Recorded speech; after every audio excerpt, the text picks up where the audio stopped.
திருச்செந்தூர் முருகர் கோயிலை மாதிரி பெரிய பெரிய கோயிலெலாம் நம்ம ஊருக்குள்ள நிறைய இருக்குது. ஆமாம், நானும் ஒரு சில கோயிலுக்கு போயிருக்கேன். இந்த கோயிலெல்லாம் எப்படி சாமியை கும்பிடணுன்னு நம்ம தாத்தா பூட்டையன் காலத்தில் சொல்லி வச்சுருக்காங்க. ஒரு கோயிலில் பிள்ளையாரப்பா, இந்த பக்கத்தில் முருகர், கொடிமரம், பலிபீடம், உள்ளே எந்த சாமி இருக்கோ அந்த சாமியோட வாகனம், அது இவ்வளோத்தையும் கும்பிட்டு தான் சாமியை பார்க்க போனோம் தலைவாசல் வழியாக உள்ளே. ஆனால் இப்போ அப்படியா சாமியை கும்பிடுதோம்? அங்கங்கே கம்பியை நாட்டி விட்டாச்சு, வேலி போட்டாச்சு.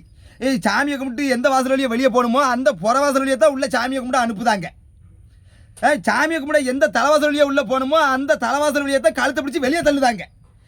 சாமியை கும்பிட்டு எல்லா கோயிலையும் வளமாக சுற்றணும், சோத்தகை பக்கமாக சுற்றணும். ஆனால் இங்கே நொட்டகை பக்கமாக தான் சுற்றணும். சுற்றி மறுபடியும் நொட்டகை பக்கமாக வந்து வெளியே வரணும்.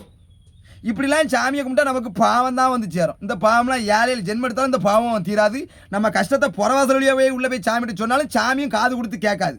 பாவத்தை மட்டும்தான் சேர்த்துட்டு வாரோம். இது ஒரு பெரியவர் சொன்னார். அதை எனக்கு அந்த பாவத்தை நானும் பண்ணிட்டேனேன்னு உங்ககிட்ட சொல்லிக்கிட்டு இருக்கேன். நீங்களும் இந்த மாதிரி பண்ணாதீங்க.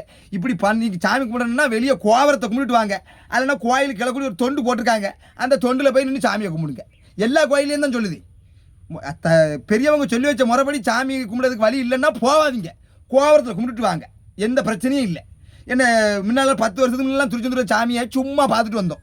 பக்கத்திலே என்ன பெத்த ஐயா பரமசிவன் பஞ்சலிங்கமாக இருக்கார், அவரெல்லாம் சும்மா கும்பிட்டு வந்தோம். இப்போ அவரை அடைச்சி போட்டாச்சு, அவரை சேலில் வச்சாச்சு. சாமிலாம் கோயிலில் இருக்காரா இல்லை ஓடி போயிட்டாருன்னு தெரியல. என்ன திருச்செந்தூரில் இருக்க முருகர் தான் சாமி கும்பிடணுமோ? ஊரில் இருக்க முருகருக்கு அருள் தரமாட்டாரோ? அப்படியே மீறி இனிமேல் சாமி கும்பிட திருச்செந்தூர் போனாலும் கோபுர தரிசனம், கடற்கரை தண்ணியை தான் தலையில் தொட்டு வருவானே தவிர இனிமேல் கோயில் உள்ளே போக முடியும். கஷ்டத்தை சொல்லதுக்கு தான் சாமிகிட்ட போனோம். கஷ்டப்பட்டு சாமியை பார்க்கண்டா அந்த சாமி நமக்கு அருள் தரவே வேண்டாம். அப்படி ஒரு அருள் போயன் சாமி.